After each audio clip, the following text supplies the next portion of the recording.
Namaste. Welcome to the Yoga Sutra portion on practice, section 2. They help us minimize obstacles and attain samadhi.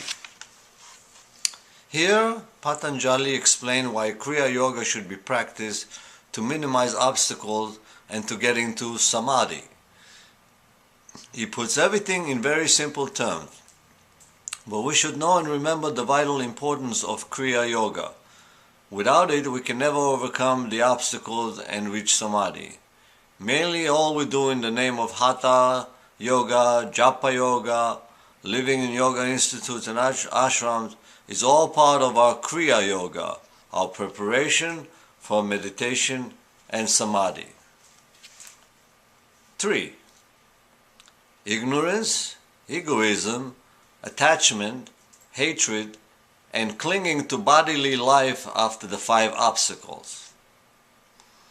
Here he gives the obstacles which are called klishas, which will then be explained by one of the following sutras.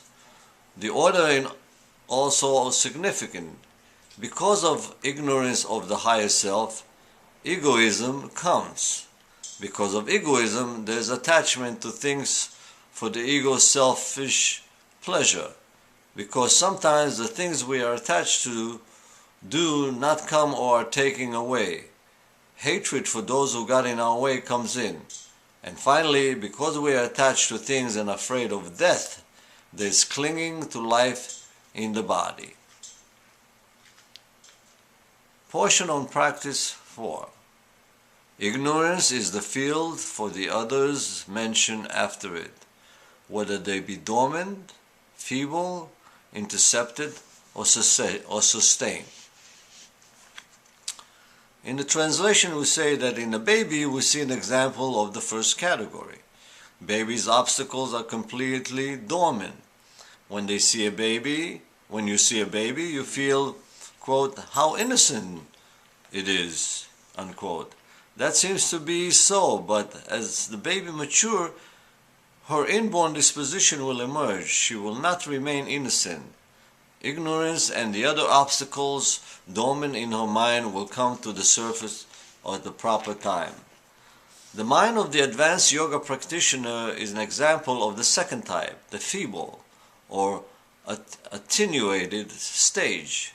Such a person is not completely free of klishas, but they are there in his or her mind in very subtle trace form.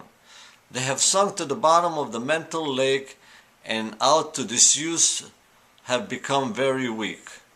The third state of intercepted development is seen in the mind of a beginning practitioner. The obstacles are temporarily pushed down by the constant practice of virtuous qualities such as love, truthfulness, discipline, cheerfulness, etc. If such a seeker is not careful to cultivate these qualities, even for a few days, the obstacles will immediately come to the surface. The fourth type is seen in the case of the average person. The klishas constantly manifest. Every minute their minds are affected by the obstruction. They have no say over them because they are not exerting any force to control them. By analyzing our minds, we can probably see, quote, do I have completely dormant klishas? Do traces remain but buried? Am I controlling them by the cultivation of good qualities, or am I completely ruled by them? Here is an example of the different stages in operation. Imagine there's a nice performance in a nightclub. A friend is going and invites you to come.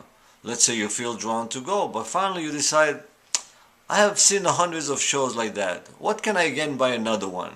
No, I'm going to a Raja Yoga lecture instead. The obstacles is there, but you overpower it. That is the intercepted stage. If you continue with such discipline, the obstacle will sink to the bottom. But since a trace will still be there, occasionally you'll be reminded, why shouldn't I go to a club?